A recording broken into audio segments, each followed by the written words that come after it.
Good morning, good morning, good morning, good morning to you. I've got my buddy here. We're here to say happy hump day, happy spring, happy all kinds of things. In whatever's the source of the trigger for good feelings where you are, happy for that. May you be living at the height of receiving what you want and knowing exactly how grateful you are for that. Good morning, good morning. I'm Dr. Valerie Renee Shepard, founder and CEO of the Hartley Center for Mindfulness and Self-Mastery. And self-mastery we define as mastering you in your life so that you can exquisitely manage whatever your life brings your way. And that has a lot underneath it. And it comes from my experience of my life and all the things my life brought my way before I was aware that I was a co-creator in that constellation of dynamics that was bringing things my way, which is why I'm here. It's just what this purpose of mine is about, being able to prevent people from having lives that are more filled with what they don't want than they are filled with what they do want. And as I went through the process in my own life and discovered, holy cow, I do have the power. I do have the power. I just have been misusing it. The universe is my friend. I've just kind of been asking the universe for things I wasn't consciously aware that I was asking for. So that's what we do at the Hartley Center. That's what self-mastery is all about. And so these Wednesday morning blah, blah, blahs are my opportunity to share the principles and practices that I created in my book. Books won 6 awards for excellence. It's also #1 international bestseller on Amazon. It's in hard copy and in Kindle. And I keep using it because I keep getting feedback from people that they're still putting the practices into place. And that's part of my message. This is not a read a book and I'm done. It's not about getting another list.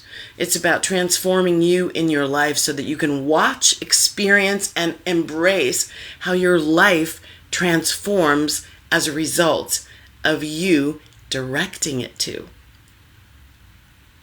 I don't know about you, but I grew up hearing things like, make lemonade out of lemons, and I wanted orange juice. And so this idea that life just happens and you just pick up the pieces and try to figure it out as best you can and put a, smile on, that didn't work for me. I tried it. I had a really good life doing it, and I didn't like it. And so I felt empty. I call it a hollow victory. Nobody wants to live a hollow victory. I want all the juicy goodness inside of my victories. So that's what we do at the Hartley Center, is provide tips and tools and tricks and experiences and events that help you master. Mastery is doing it over and over until it's second nature. Like, remember learning how to ride a bike. How about learning how to walk? I wish I could remember learning how to walk. Well, I do the second time, not the first time. But anything that you took on as an I'm going to do this, I'm going to get this right, anything that you've done for a long time that you were determined to master, right now, for me, it's archery. I'm getting so much better, and it's really helping me rehabilitate my right side. And I still have a lot more to master, to perfect as a part of that. And so that's what we're doing. How do I master me? And I will tell you this, as much as I think I've accomplished in that quest of mastering Valerie, I'm learning there are some places where I ain't so good at it.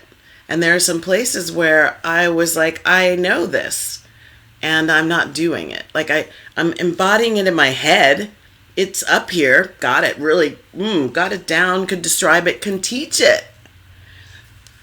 And then there are days when, man, oh man, embodying it, like standing in it, expressing it. Whoo, baby. I get triggered and I'm off center and I'm like, okay, there she went.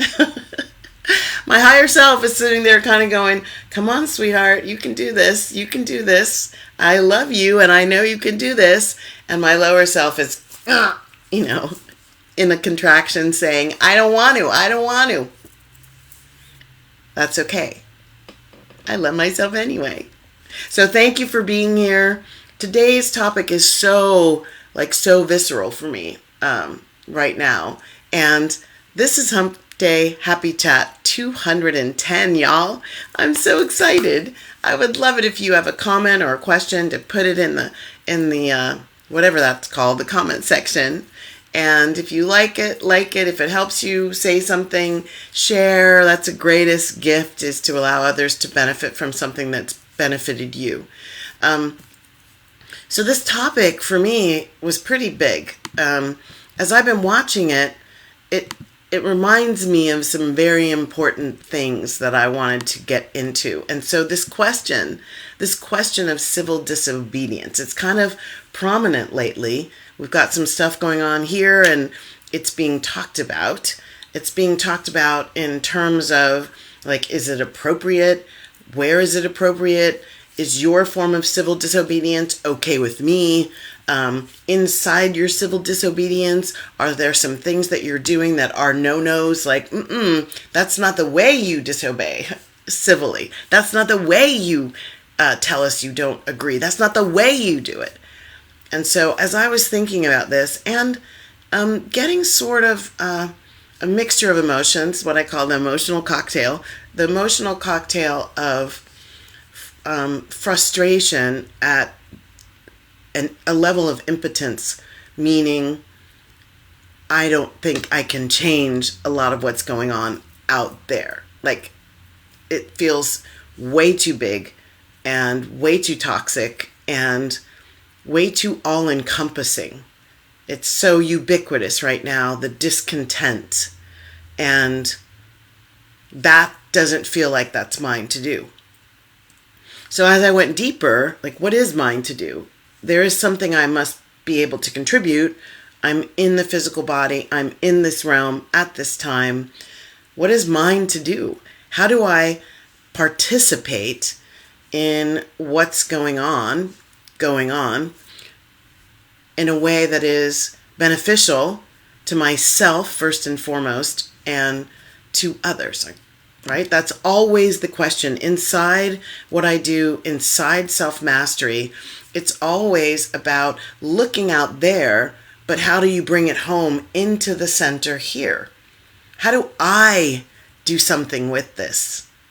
This is a healthy and responsible form of a word that people don't like to hear, but I say it anyway, selfishness. It's a healthy and responsible form. It doesn't slide into narcissism because I'm not trying to make you love me. I'm trying to get into a deeper relationship with me and master some of the dark places within, some of the cobwebs that I haven't been paying attention to, but have been pushing my buttons and running me. So when I looked at this idea of civil disobedience, so Oxford defines this as the refusal to comply with certain laws or to pay taxes, fines, etc., to refusal to comply with a standard of being, living, expectation, refusal to comply as a peaceful form, and here's the word, political protest, peaceful form of political protest. And so there are definitions that say the civil in civil disobedience means nonviolent. And you can think of there are thousands of examples of peaceful protests or nonviolent resistance to the status quo, especially the status quo that has power over me. The status quo that has power over me, that's running me. All right? Now, as you're hearing these, my invitation and encouragement is to take them from a focus outside, power over me, into an interior discussion, an interior reflection, an interior opening toward what's got power over you in there. That's where I want to bring it. That's where I'm bringing this now. What is the civil disobedience that is being called for from the internal chambers of my precious self? So you might think of examples being Mahatma Gandhi and the salt marches. You might think of Rosa Parks. You might think of, Occupy Wall Street. That was civil disobedience. You might agree or disagree with the points of what those were all about. Completely immaterial to this discussion. You could let yourself go over there. And I'll be here saying, come back. There's something for you over here. So if we think of civil disobedience is both political and a social attempt to catalyze change. It's a form of advocating change must happen here now. It's a very deliberate and powerful, I want this to happen, but without the fist going outward to harm anything or anyone else. A nonviolent action engaged in by individuals or groups who are refusing, for whatever reasons, moral, philosophical, whatever, refusing to participate in the status quo any longer. My favorite synonym? Non-cooperation. I'm not doing it. Non-cooperation. I feel my own non-cooperation when I tell myself, you've had enough cookies. You don't need another cookie. I get really into non-cooperation as I reach for the next one, and sometimes two more after I'm telling myself, So right now, think about yourself in non-cooperation. And sometimes the non-cooperation that we engage in is against ourselves. I talk in my book about hearing my higher self calling me, my heart calling me to purpose and mission and vision and action and just sleep, calling me into these places that would serve me. And I was in complete and total non-cooperation. And part of that non-cooperation in that circumstance was I was living in the sort of dreamish nightmare of doing the status quo me. Being who I thought I was supposed to be in order to have the juicy, delicious, yummy, yummy, yummy that I wanted. And we're not going to call that bad or wrong. We're just going to notice, have I been in non-cooperation with my higher self that actually has been a form of self-sabotage? And are there places in my life right now where a little, or maybe a lot, just saying, and maybe a lot of non-cooperation is being called for and I'm refusing to shift? Yikes. Is it time for some more non-cooperation in your life? So here's my buddy.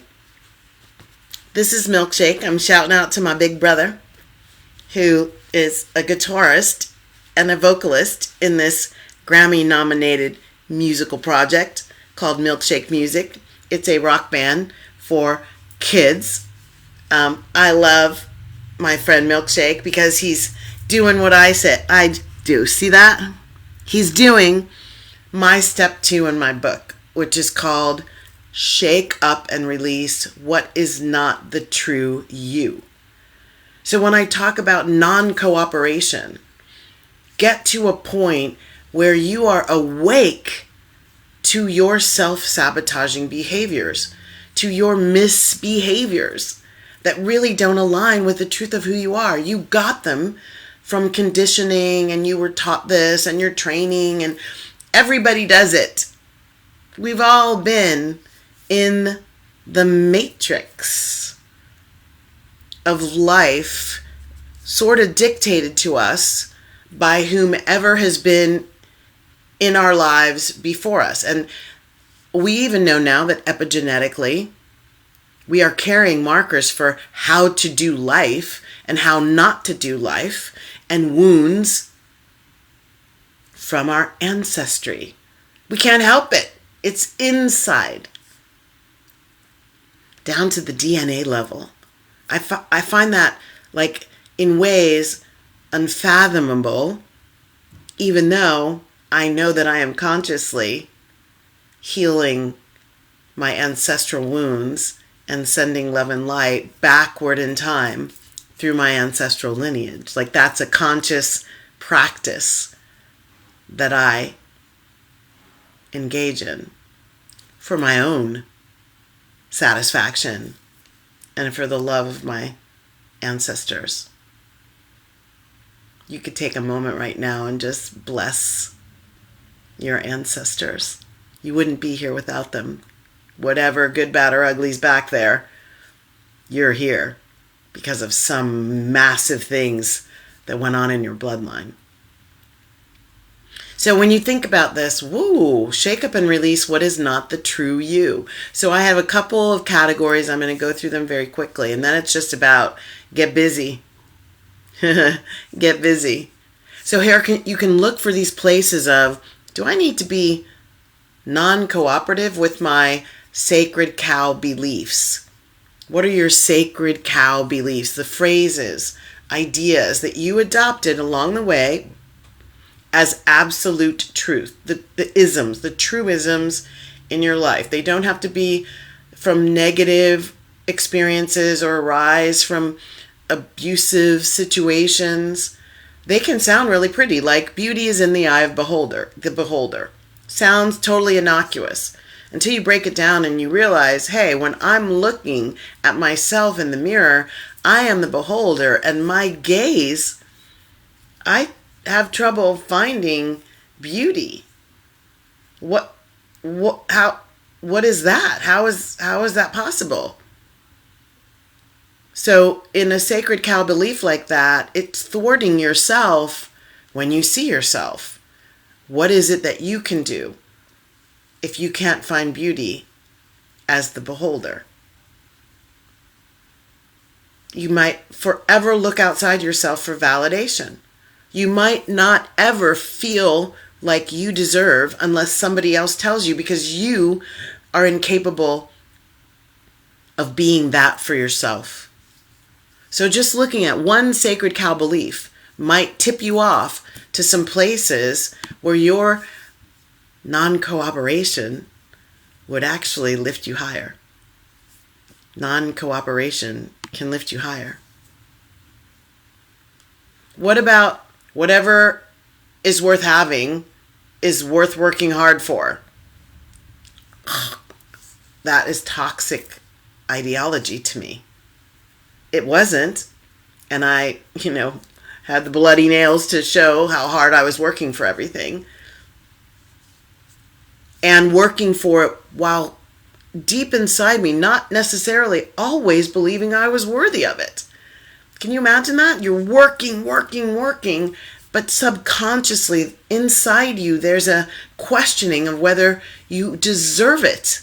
You deserve the win. You deserve the victory. You deserve the juju. You deserve the money. You deserve the love. You deserve the smile.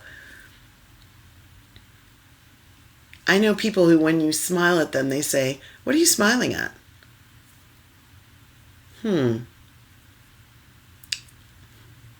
Interesting. Whatever is worth having is worth working hard for. It can sound like sage advice about striving and achieving. But when you really look into it, it's filled with lack and limitation. Subconsciously, it will set you up to look for the absolute hardest path to having anything you want. The hardest path. So what sacred cow beliefs are you holding on to that actually are running you ragged because they're setting you up to be a you and to do the things as that you that make you tired, unfulfilled, unhappy, fearful, insecure, anxious. If these things are part of your day-to-day experience, I guarantee you something inside you is a part of the equation that is keeping those things held in place. Another category, rules of engagement. I love rules of engagement. These are the things that you hold on to that have taught you and that continue to influence how you engage with other people or don't. Governs the relationships and situations throughout your life. These things ran me, how I dressed, when I spoke up, when I didn't, how I made eye contact, who I called friend, and what was the status of that friendship or the rating of the friendship, how I reacted to perceived wins and losses, when I rested, who I had sex with, what, when, and how I should not, everything.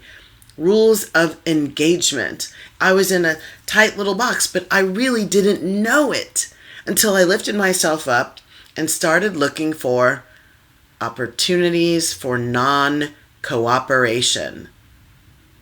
How can I be a little more disobedient in my life in order to create and benefit from a life that is more aligned with the truth of who I am? It's a powerful question, and it has liberation all over the answers. All the expectations you put on yourself, all the expectations you put on others, all the times that you say, they should have done this, I should have done that, they shouldn't have, I shouldn't have. All of those shoulds come from rules of engagement. Maybe you can free yourself from some of them. Maybe it's time you civilly disobey the rules. Disobey your rules. Which ones are holding you in a constellation of energy, are holding you in a vibration? Have you hooked on things you've got to do?